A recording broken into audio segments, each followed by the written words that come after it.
Hey everybody, real quick video. Just wanted to throw this up real quick because I found some interesting stuff. So bear with me, the audio's crap, but whatever. So I'm cleaning out apartment number 8. That's the apartment that doesn't connect anything.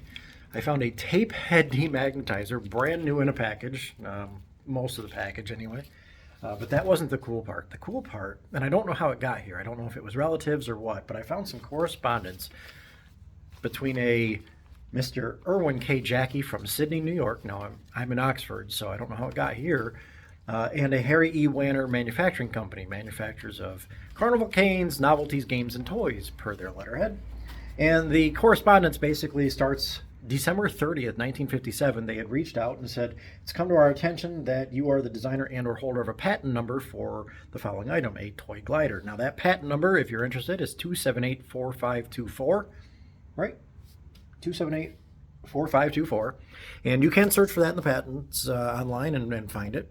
So it was just correspondence going back and forth between the two of them, the manufacturing company, their HR department or whoever they are, and Mr. Jackie in regards to samples and things like that. But the cool part beyond that is, check this out. I found parts. So if you look in the patent pictures, this is actually more representative of what the actual patent drawing actually is. Now this piece here, I actually didn't know what it was and I threw it out.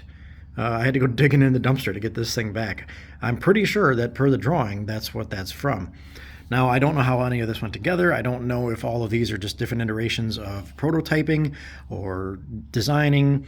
I don't know if there's fuselage parts. I don't know what all of this stuff is. This is the most accurate thing I can find towards the drawing. But I thought that was really, really cool. So I'm going to bundle these up and go put them in my car, keep them all nice and safe. I just thought that was really neat. I'm going to do some more research into it. Feel free to do the same. If you find out anything, throw a comment below. I just thought that was really cool.